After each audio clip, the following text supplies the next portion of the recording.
warahmatullahi wabarakatuh. Perkenalkan, nama saya Mulia Arif. Nama saya Safa Aulia Imana. Saya Samsuri. Kami dari Perguruan Tinggi STKIP PGRI Bangkalan. Kami dari Program Studi Pendidikan Ekonomi. Kami dari kelompok 5. Di video kali ini, kita akan membahas sebuah materi yang berjudul Bank Sentral, Sistem Pembayaran, dan Alat Pembayaran yang ada di Indonesia. Nah, untuk pembahasan yang pertama ini, kita akan belajar mengenai Bank Sentral. Sebenarnya, apa sih Bank Sentral itu? Bank Sentral itu memiliki peran penting dalam suatu negara, dan setiap negara di dunia ini pasti memiliki Bank Sentral. Kenapa sih Bank Sentral begitu penting? Karena Bank Sentral adalah suatu instansi yang bertanggung jawab untuk menjaga stabilitas harga nilai mata uang yang berada di negara tersebut. Lalu siapa sih yang mengemban tugas dan fungsi Bank Sentral di Indonesia? Jadi yang mengemban tugas dan fungsi Bank Sentral di Indonesia adalah Bank Indonesia atau sering kita sebut dengan BI. Nah, tujuannya adalah untuk menjaga dan memelihara kestabilan nilai rupiah yang berada di negara tersebut. Tugas Bank Sentral itu apa sih? Tugas Bank Sentral itu ada 3. Yang pertama adalah menetapkan kebijakan moneter. Yang kedua adalah mengatur dan menjaga kelancaran pembayaran. Yang ketiga adalah menjaga dan memelihara atau mengawasi bank yang ada di Indonesia. Wewenang yang diberikan undang-undang dalam menetapkan dan melaksanakan kebijakan moneter. Yang pertama adalah menetapkan kebijakan moneter dengan memperhatikan sasaran laju inflasi. Yang kedua adalah melaksanakan pengendalian moneter. Yang ketiga adalah menetapkan tingkat diskonto dan mengatur kredit atau pembayaran. Wewenang yang diberikan undang-undang yang kedua adalah wewenang dalam mengatur dan menjaga kelancaran. Yang pertama adalah memberikan persetujuan atas penyelenggaraan jasa sistem pembayaran. Yang kedua adalah mewajibkan penyelenggaraan jasa sistem pembayaran untuk menyampaikan laporan kegiatan. Yang ketiga adalah menetapkan penggunaan alat atau instrumen pembayaran. Wewenang yang diberikan bank yang ketiga, yaitu wewenang mengatur dan mengawasi bank. Yang pertama adalah menetapkan peraturan. Yang kedua adalah memberikan atau mencabut izin. Yang ketiga adalah mengawasi bank secara individual maupun sistem perbankan. Yang keempat adalah memberikan sanksi kepada bank sesuai dengan undang-undang yang ada. Selanjutnya adalah stabilitas sistem keuangan. Peran Bank Indonesia dalam stabilitas sistem moneter. Yang pertama, menjaga stabilitas moneter. Yang kedua, meningkatkan kinerja lembaga keuangan yang sehat. Yang ketiga, mengatur kelancaran sistem pembayaran. Yang keempat, melakukan pemantauan stabilitas sistem keuangan. Yang kelima, menjadi jaringan pengaman sistem keuangan. Selanjutnya saya akan menjelaskan tentang sistem pembayaran. Yang pertama, sistem pembayaran adalah suatu sistem yang mencakup seperangkat aturan lembaga dan mekanisme yang digunakan untuk melaksanakan perpindahan dana guna memenuhi suatu kewajiban yang timbul dari suatu kegiatan ekonomi. Kedua, peran Bank Indonesia dalam sistem pembayaran. Bank Indonesia berwenang untuk menetapkan kebijakan, mengatur, melaksanakan, memberi persetujuan, perizinan, dan pengawasan atas penyelenggaraan jasa sistem pembayaran. Peranan BI dalam sistem pembayaran yang aman dan efisien. Yang pertama, regulator, merumuskan kebijakan. Yang kedua, perizinan, memberikan izin penyelenggaraan sistem pembayaran. Yang ketiga, pengawasan, mengawasi penyelenggaraan sistem pembayaran. Yang keempat, operator, menyediakan layanan sistem pembayaran. Yang kelima, fasilitator, memfasilitasi pengembangan sistem pembayaran oleh industri. Nah, penyelenggaraan sistem pembayaran non-tunai oleh Bank Indonesia dilakukan dengan 2 cara. Yang pertama, transaksi yang bernilai besar.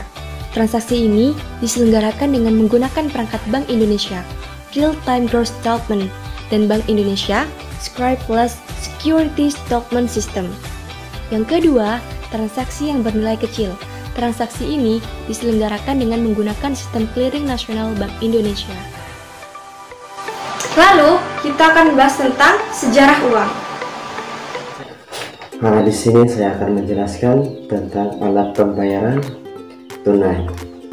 Di sini ada sejarah uang Uang itu pertama kalinya ada di negara Tiongkok sekitar 2.700 SM oleh uang Kaisar kuning. Nah, dan ada kegiatan barter tukar menukar barang dari dulu. Semakin banyaknya kebutuhan manusia, maka barter itu akan kesulitan untuk dilakukan. Di sini yang kedua yaitu pengertian uang. Di sini kita sudah mengetahui bahwasanya uang itu diterima oleh masyarakat untuk tukar menukar barang dan alat dan digunakan untuk perdagangan. Fungsi uang dibagi menjadi dua jenis, yaitu fungsi asli dan fungsi turunan. Fungsi asli disebut juga fungsi primer dari uang. Fungsi asli terdiri dari uang sebagai alat tukar, uang sebagai satuan hitung. Fungsi turunan. Fungsi turunan adalah fungsi uang sebagai akibat dari fungsi asli. Fungsi turunan uang yaitu uang sebagai alat pembayaran yang sah, uang sebagai alat penyimpanan kekayaan, pendorong kegiatan ekonomi, serta uang sebagai alat pencicilan utang. Secara umum, uang itu dibedakan menjadi dua jenis. Yang pertama uang kartal, dan yang kedua adalah uang giral. Dan uang kartal ada dua macam, yaitu uang logam dan uang kertas. Sedangkan uang giral adalah uang yang dikeluarkan oleh bank umum berupa surat-surat yang berharga, seperti gambar ini. Sebagai warga negara Indonesia, kita harus mengetahui keaslian rupiah, karena rupiah adalah alat pembayaran yang sah. Dan Bank Indonesia suatu lembaga yang diberi kepercayaan untuk mengedarkan uang rupiah agar tidak terjadi pemalsuan. Nah, untuk mengetahui bagaimana cara kita mengenali keaslian rupiah, mari kita lihat video berikut. Secara umum, Bank Indonesia membagi unsur pengamanan, yaitu pengamanan terbuka, pengamanan yang dapat dideteksi tanpa bantuan alat. Yang pertama adalah warna uang yang terlihat terang dan jelas. Yang kedua, optical variable, hasil cetak mengkilap berupa logo BI dalam bidang tertentu, dan warnanya dapat berubah apabila dilihat dari sudut pandang yang berbeda.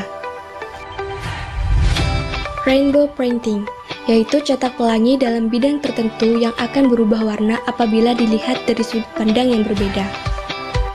Yang keempat, terdapat benang pengaman terbuat dari bahan tertentu, yang ditanam pada kertas tanpa sebagai suatu garis melintang beranyam dan berubah warna. Yang kelima, gambar tersembunyi, terdapat tulisan tersembunyi yang dilihat dari sudut pandang tertentu. Cetak intaglio, hasil cetak berbentuk relief yang terasa kasar bila diraba. Di setiap uang terdapat pada angka huruf dan gambar utama. Yang ketujuh, kode tunanetra. 8. Tanda air terlihat apabila diterawang ke arah cahaya, umumnya berupa gambar pahlawan. Yang terakhir, recto verso, yaitu hasil cetak logo BI yang berada tepat saling mengisi. Selanjutnya adalah pengelolaan uang. Pengelolaan uang adalah suatu tindakan di mana untuk mencapai tujuan-tujuan di masa yang akan mendatang. Tujuannya adalah yang pertama, untuk mencapai target dana keuangan di masa yang akan mendatang. Yang kedua adalah melindungi dan meningkatkan kekayaan. Yang ketiga adalah mengatur arus kas. Yang keempat adalah melakukan manajemen resiko dan mengatur resiko investasi dengan baik. Tujuan kegiatan menabung dalam pengelolaan uang. Uang yang sengaja disisihkan untuk ditabung, tujuannya untuk membiayai kejadian yang tidak terduga. Lalu tujuan kegiatan berinvestasi dalam pengelolaan uang. Tujuannya untuk mencapai target dana tertentu pada masa yang akan datang. Alat pembayaran terbagi menjadi dua, alat pembayaran tunai dan alat pembayaran non-tunai.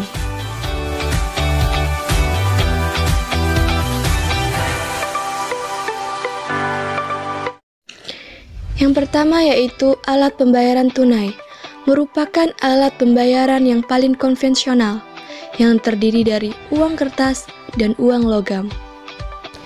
Yang kedua adalah non-tunai. alat pembayaran non-tunai adalah seluruh alat pembayaran selain tunai.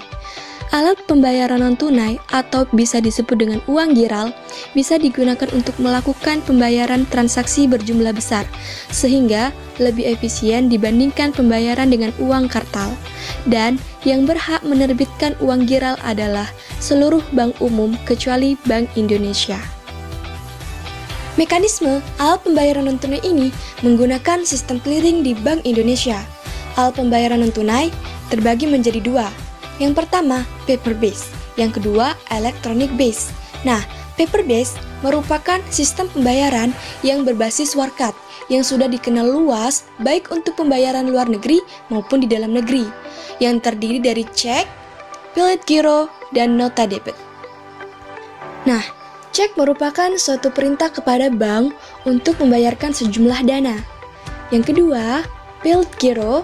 Billet giro merupakan surat perintah nasabah bank untuk memindahkan sejumlah uang dari rekeningnya kepada rekening nasabah yang lain. Billet giro tidak dapat ditukarkan dengan uang tunai di bank penerimaannya.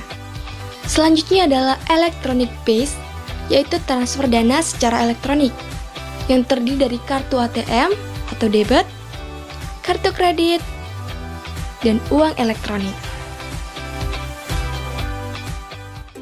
Jadi, itulah pembahasan yang bisa kami sampaikan mengenai bank sentral, sistem keuangan, dan alat pembayaran. Kurang lebihnya kami mohon maaf, dan jangan lupa like, comment, and subscribe video ini. Terima kasih. Assalamualaikum warahmatullahi wabarakatuh.